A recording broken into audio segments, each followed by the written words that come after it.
través de la redención.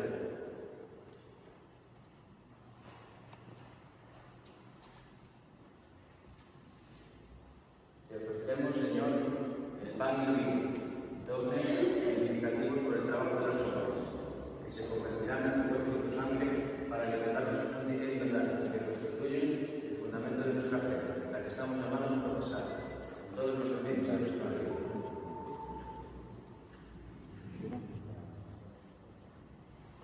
Te ofrecemos, Señor, la bandera de España, símbolo de nuestra patria, que refleja el sentido de un pueblo con sus tradiciones, sus valores y su cultura.